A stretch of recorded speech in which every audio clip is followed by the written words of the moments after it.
JEE advance 2022 आपके सामने एक फ्लूइड डायनेमिक्स का ऐसा प्रॉब्लम लेके आता है जिसमें एक फ्लूइड फ्लो कर रहा है जो कि एक गैस है और वो कंप्रेसिबल है।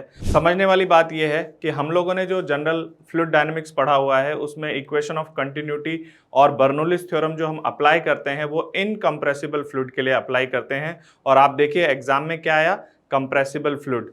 तो आइए इस प्रॉब्लम के थ्रू हम लोग देखते हैं कि कंप्रेसिबल फ्लूइड के लिए किस तरीके से हमें इक्वेशन ऑफ कंटिन्यूटी और बर्नौलीज थ्योरम को चेंज करना पड़ेगा। तो आइए जेईई एडवांस 2022 का प्रॉब्लम सॉल्व करते हैं।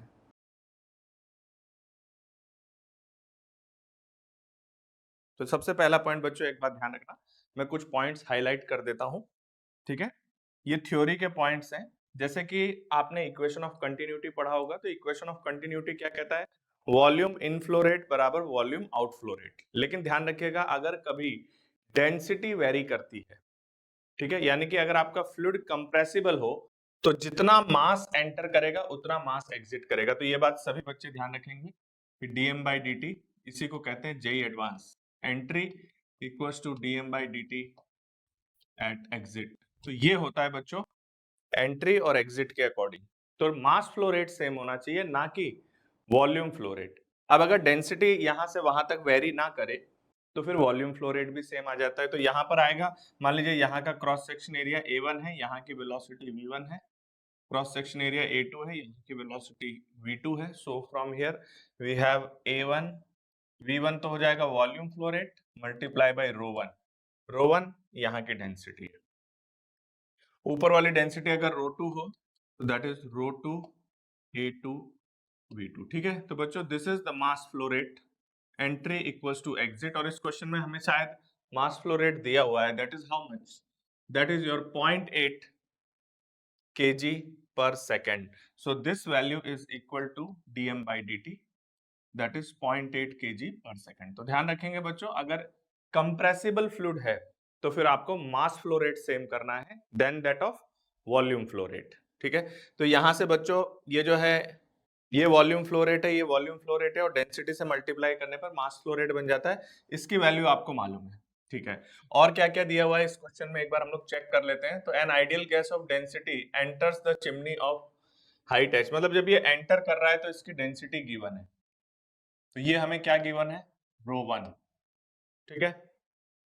ये हाइट एच की चिमनी है, मास फ्लो रेट दिया हुआ है upper shown in figure, the cross section area of lower end upper, यानी कि हमारे पास A1 और A2 ये दोनों गिवन है, ठीक है।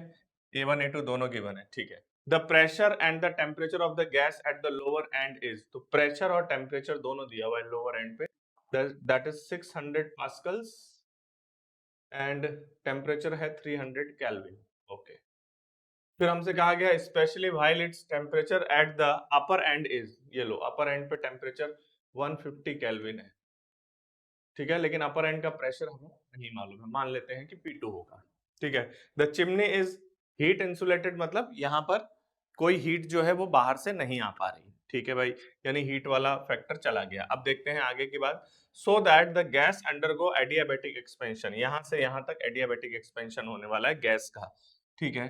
तो टेक जी की वैल्यू गिवन है, ratio of specific heats gamma दिया हुआ है, इग्नोर दिस। तो सबसे पहले बात करते हैं, the pressure of gas at the upper end of the chimney is 300 pascal. तो हमें पता करना है अपर एंड पर इसका प्रेशर कितना है। तो बच्चों देखिए यहाँ का प्रेशर पता है, P1 मालूम है आपको, P1 मालूम है और T1 मालूम है। इधर आपको क्या मालूम है, P2 मालूम है, सॉरी T2 मालूम है और P2 हमें निकालना है। तो ठीक है, कैसा प्रोसेस है, एडियाबैटिक। तो एडियाबैटिक प्रोसेस के लिए एडियाबैटिक प्रोसेस होता है PV raise to the power gamma equals to constant, gamma कितना है हमारे पास यहाँ पर 2, तो PV square equals to gamma, तो that is equals to PV square is constant, ठीक है। अगर हम इसको अब बच्चों किस में कन्वर्ट करना चाहें, टेम्परेचर और प्रेशर में कन्वर्ट करना चाहें, तो ये लिखा हुआ है PV का होल स्क्वायर, PV का whole square divided by P is equal to constant, and यहां से मेरे पास क्या आ रहा है बच्चों, ये जो PV है ये हो जाएगा NT के इक्वल। सो बेसिकली प्रेशर और टेम्परेचर का क्या रिलेशन है आप देख सकते हैं। तो ऊपर आ जाएगा टेम्परेचर का square is proportional to pressure, तो temperature square is proportional to pressure, तो P is proportional to temperature का स्क्वायर, तो टेम्परेचर का स्क्वायर, ठीक है, तो हमारे पास P1 upon P2 is equal to T1 upon T2 का होल स्क्वायर। रखते हैं जरा और चेक करते हैं क्या आता है। तो P1 कितना है 600 pascals upon P2 pressure we have to analyse. Temperature T1 है 300 और 150, तो ये है 300 और ये है 150 का whole square. Okay, so that would be your 4. So we have this pressure P2. P2 pressure कितना हो जाता है? That is P2 आ जाएगा 600 by 4, that is 150 pascal. Okay, तो सबसे पहला पॉइंट ए ऑप्शन जो है वो कह रहा है कि अपर एंड पे प्रेशर जो है वो 300 पास्कल्स होना चाहिए, जबकि हमारा आ रहा है 150 पास्कल्स, तो ऑप्शन ए तो हो गया रॉन्ग। ठीक है, और ये सही मायने में अगर पार्शियल मार्किंग के लिए देखा जाए तो ये जो एनालिसिस है इसके अकॉर्डिंग आपने रॉन्ग ऑप्शन तो निकाल ही लिया है। ठीक है, मतलब ये इजी ऑप्शन है basically.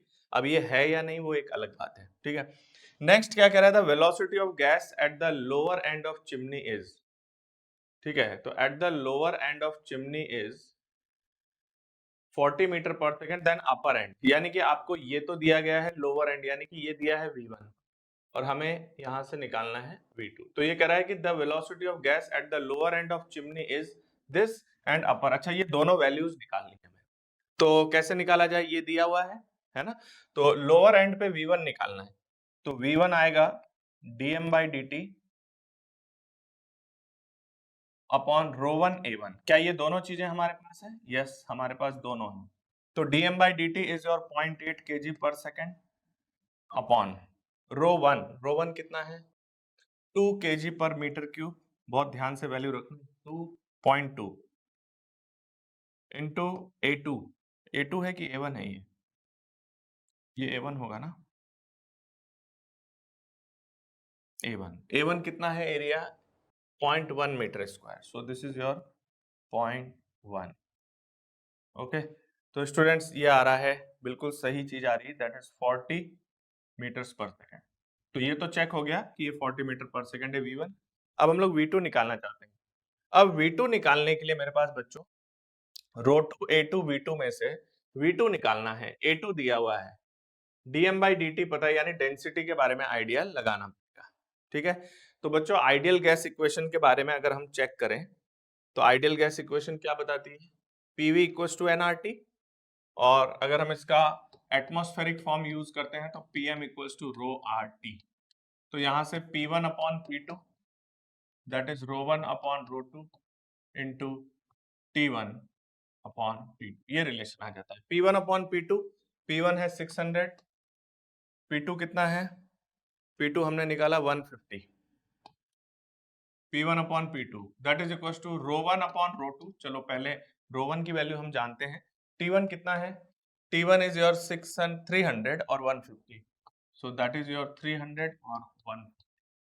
So what we are having here that ये तो आ जाएगा 4 ρ1 अपॉन ρ2 इंटू ये आ रहा है इधर कितना? 2। ठीक है भाई, तो ये 2 है, इसका मतलब है ρ2 डेंसिटी जो आ रही है दैट इज ρ1/2। तो ρ1/2 कितना है? 0.2, तो 0.2 अपॉन 2 दैट इज 0.1 kg पर मीटर क्यूब, ऐसा यूनिट में ही है ना? ठीक है, अब क्या किया जाए? V2 निकालें। So I have V2 is dm/dt upon ρ2 A2। dm/dt is 0.8 upon ρ2 हमारे पास आया है 0.1 और A2 कितना है देखना, तो A2 कहाँ दिया है? ये रहा, A2 इज 0.4 मीटर स्क्वायर, तो this is your 0.4 metre square, so this comes up to be 20 metres per second. ठीक है, तो ये ऑप्शन करेक्ट है, देख लो बच्चों, इजी सा ऑप्शन है, कोई ज्यादा टफ इसमें एनालिसिस नहीं है, लेकिन पहले ही स्टेप में गलतियां हो जाएंगी, बिकॉज जो इक्वेशन ऑफ कंटिन्यूटी होती है A1 V1 = A2 V2 वो यूज होती है जब इनकम्प्रेसिबल फ्लूइड हो। अगर कंप्रेसिबल है तो मास फ्लो रेट को सेम करना पड़ता है, ठीक है। अब चलिए ऑप्शन सी और डी के बारे में बात करते हैं। तो देखो बच्चों, D option, density of the gas at the upper end is how much, 0.1, तो ये भी रॉन्ग हो गया। अब देखो जो हमारा सी ऑप्शन है उसको आप कैसे देखेंगे। बर्नौलीज एक्सप्रेशन होता है, उसमें आपने देखा है कि एक तो प्रेशर का वर्क होता है, एक उसमें अगर हम एनर्जी के एस्पेक्ट में बात करें तो पोटेंशियल एनर्जी का चेंज आता है, काइनेटिक एनर्जी का चेंज आता है, और प्रेशर का वर्क डन होता है, ठीक है। तो अगर आप इसको ओवरऑल देखते हो तो ऐसे भी समझ सकते हो, आपकी जो प्रेशर का वर्क डन है वो चेंज इन काइनेटिक एनर्जी और change in potential energy of gravity लाने के लिए रेस्पॉन्सिबल है।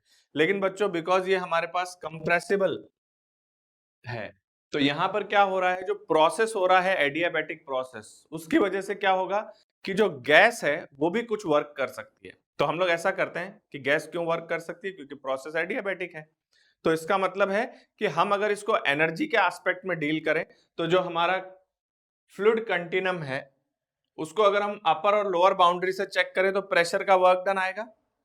अब प्रेशर के वर्क डन से आपको पता है कि क्या क्या होगा यहाँ, एक तो एडियाबैटिक प्रोसेस में इंटरनल एनर्जी का चेंज होता है, और एक होता है आपको यहाँ पर तो दिख ही रहा है कि ग्रेविटी के वर्क डन से पोटेंशियल एनर्जी ग्रेविटी की चेंज होगी और प्लस काइनेटिक एनर्जी चेंज होगी। तो ध्यान रखिएगा, तो मैं यहाँ पे लिख रहा हूं कि work done by pressure, work done by pressure forces that is equal to change in kinetic energy plus change in gravitational potential energy plus change in internal energy। क्योंकि गैस की इंटरनल एनर्जी भी बदल रही है और इन तीनों energy में बदलाव का काम कौन कर रहा है, ये। जैसे कि ये आपके पास सिस्टम था, है ना, ऐसा,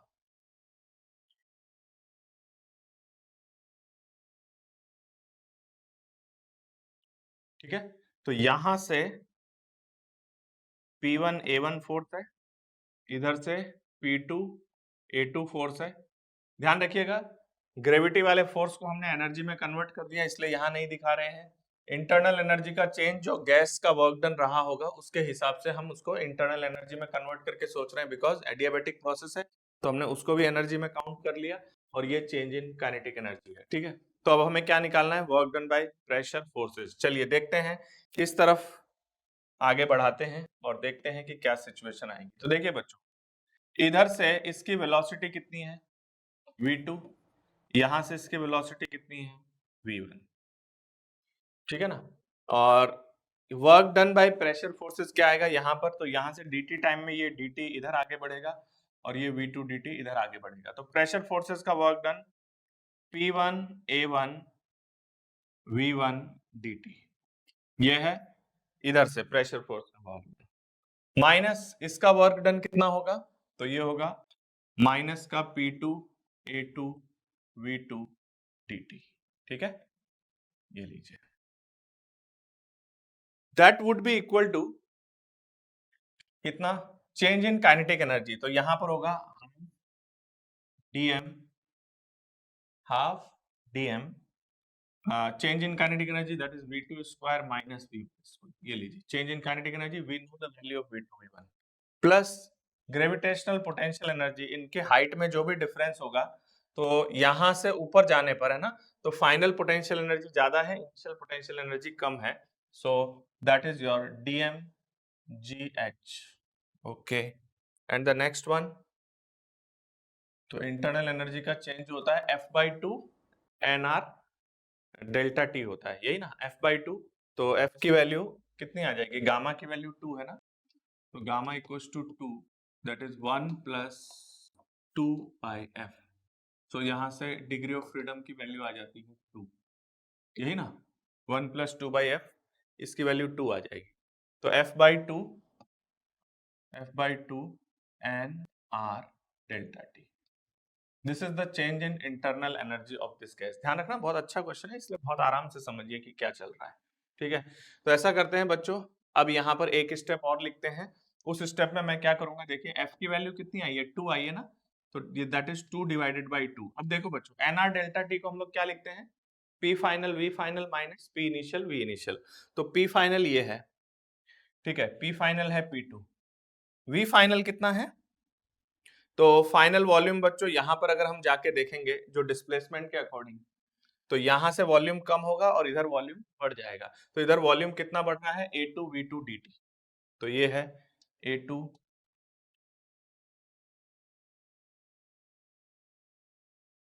A2V2 dt minus P initial V initial उस सेगमेंट में जिसका एक्सपेंशन हुआ है। तो P इनिशियल है P1, वॉल्यूम आएगा A1 V1 और dt। चलिए ये समझ में आया कि नहीं? बस अब आप लोग आगे सॉल्व कर सकते हैं। h की वैल्यू कैलकुलेट करनी है, 2 से 2 पहले कैंसिल आउट हो जाएगा, है ना। तो बच्चों जब हम इसको सॉल्व करेंगे तो अगर मैं इस पार्ट को इधर लेके आता हूँ तो ये सारी चीजें डबल हो जाएगी क्या, तो 2 times of P1 A1 V1 minus P2 A2 V2। Okay, 2 times हो गया ये, और dt है, dt को मैं उधर भेज दे रहा हूँ। तो ये आ जाएगा half dm/dt V2 square minus V1 square plus dm/dt into जी एच। ये आ गया बच्चों। अब मैं h का एक्सप्रेशन बना देता हूँ, फिर आप लोग सारी वैल्यूज SI यूनिट में रख के सॉल्व कर लेना। सो this is your 2 times of, बताइए बच्चों, प्रेशर P1 आपको मालूम है? यस। A1 V1 पता है क्या? तो यस, A1 V1 भी पता है। A1 V1 जो है वो dm/dt अपॉन ρ1 है, और minus of P2 A2 V2 dt जो है दैट इज dm/dt